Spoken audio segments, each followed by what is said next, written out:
Y ahora recibimos al director de Factum y sociólogo Eduardo Botinelli, quien te tuvimos aquí el día viernes previo a a este discurso, esta especie de rendición de cuentas. ¿Cómo estás, Eduardo? ¿Qué tal? ¿Cómo están? Muy Bienvenido. bien. ¿Qué análisis a grandes líneas se puede realizar sobre esta última rendición de cuentas ante la ciudadanía y ante la Asamblea General? Bueno, este es una especie de ritual que el presidente tiene, que él mismo lo manifestó casi que en esos términos, con una particularidad. Es la última vez que se dirige a la Asamblea General en esta forma, en un año electoral, y como estaba previsto, digamos, muy centrado en lo que es logros de gestión, digamos, de alguna forma que las perdidas las cuenten otros, ¿no? Pero también con un tinte político electoral, digamos, ¿no? Es decir, en el trasfondo de todo hay una presentación de éxitos de gobierno que también buscan, de alguna forma, posicionarse en el año electoral frente a la ciudadanía. Uno de los temas que destacó fue, y también tiene que ver con esto, es la defensa del funcionamiento de la coalición o de los logros alcanzados a partir del funcionamiento de la coalición de gobierno y bueno, con algunas cosas bien claras, ¿no? Bueno, un detalle sobre el rumbo elegido por el gobierno. De alguna forma ahí hay un contraste, digamos, con algunos ataques que ha habido con respecto a eso. El Consejo de Ministros, el rol que tuvo la Ley de Urgente Consideración y atraviesa prácticamente todo el discurso de la Ley de Urgente Consideración. Y después, bueno, lo que fue la pandemia, digamos, como un hito importante para el gobierno. Y pasó un par de mensajes que quizás son más de fondo, que tiene que ver primero con la democracia, ¿no? Con el cuidado de la democracia, que creo que ese mensaje es tanto para la oposición como para el oficialismo, y también habló de la tolerancia, donde también creo que va para los dos lados, digamos, es decir, bueno, el cuidado de la democracia entendida como fomento de la tolerancia también. Y lo último, digamos, lo más importante y que sí claramente atraviesa todo el discurso y es una palabra que atravesó el gobierno entero, ¿no? Que es el de la libertad, ¿no? Y usó el concepto de libertad en varios fragmentos del discurso, también trayendo el discurso del 1 de marzo de 2020, es decir, esa idea de que el gobierno iba a ser exitoso si lograba que fuera más libre los uruguayos al terminar el gobierno. Digamos, esos son como algunos, digamos, de introducción de lo que fue rápidamente esta primera parte, digamos, del discurso, más en grandes conceptos, ¿no? Lo que evidentemente se nota, y lo digo por lo que uno inmediatamente después vio de repercusión de redes, fundamentalmente de actores políticos importantes, ¿no? Ese concepto de que los uruguayos somos más libres, o sea, esa tendencia a marcar que lo que nos dejaba o lo que nos deja este gobierno del doctor Lacalle Pou es mayor libertad a los uruguayos. Se puede ver ya como una estrategia de campaña, aunque obviamente tengo claro que el presidente no está en campaña, no puede hacerla y no es candidato, pero de última está apoyando conceptos que uno viene escuchando de, por ejemplo, Álvaro Delgado.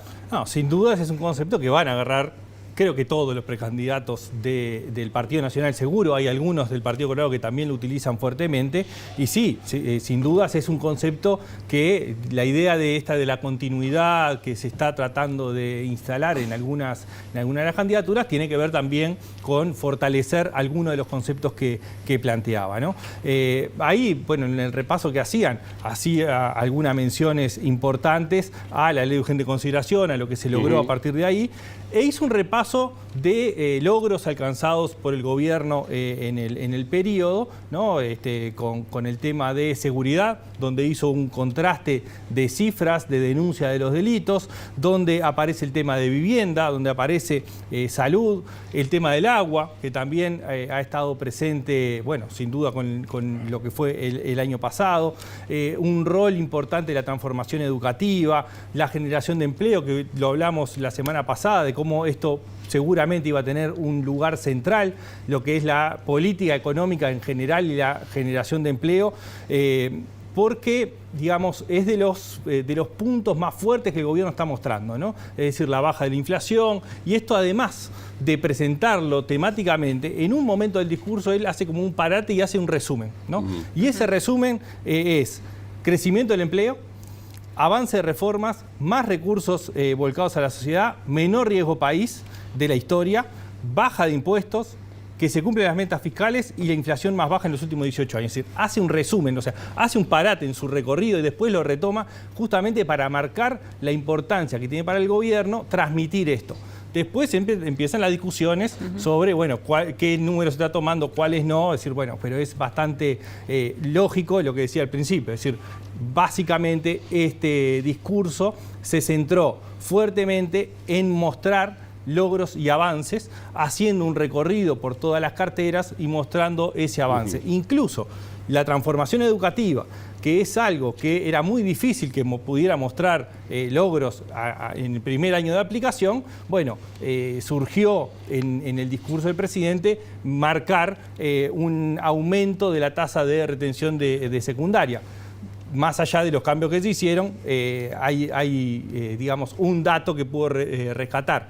El tema es, bueno, qué significó la transformación y por qué se llega a esos resultados, que en definitiva es, digamos, órbita de la discusión política y académica sobre este punto, ¿no? Y en contraste, ¿qué temas o qué aspectos dejó por fuera? Bueno, yo creo que dentro de este discurso positivo, ¿no? de dejar una imagen positiva de lo que ha sido el gobierno, hizo una especie de mea culpa con respecto a la apertura de mercados, es decir, por lo menos que no se avanzó como le hubiese gustado, poniendo gran responsabilidad fuera, ¿no? Es decir, por lo que significa el bloque del Mercosur para las negociaciones. Pero aparecieron, bueno, obviamente no hubo referencias a los aspectos más negativos que han generado hechos políticos en el gobierno, como los casos de Astesiano, Mercedes, Alto Grande. Eso obviamente no era esperable que estuviera. Lo que sí queda ahí como una cosa que poníamos en duda incluso en la semana pasada era cómo iba a encarar el tema de seguridad. Y el tema de seguridad lo abordó en forma muy similar a lo que fue la comparecencia del 2023, es decir, mostrando todo lo positivo y diciendo que no estaba conforme, ¿no? Pero no hizo como, por ejemplo, en la inauguración del aeropuerto de Salto, cuando, bueno, justamente esa mañana se había amanecido con un asesinato de un niño que había, digamos, conmocionado mucho la situación, digamos, de seguridad pública. Pero en este estilo del presidente, que usa mucho hablar de grandes temas, hablar de pequeños temas e introducir anécdotas personales, quizás en ese podía haberse puesto algún foco un poco más crítico con la propia gestión o por lo menos con la imposibilidad de solucionar alguna parte de los problemas, ¿no? Es decir, como que el foco fue mucho más enfocado hacia una visión positiva, más teniendo en cuenta que la evaluación que hace la opinión pública de la seguridad pública y los propios votantes de la coalición tiene un margen importante de disconformidad. Entonces, solamente hablándoles del lado positivo no es, digamos, en principio lo que esperan incluso los propios votantes que están viendo algunas dificultades en la materia, ¿no? Eduardo, como para cerrar, conceptos centrales que nos dejó el discurso del presidente.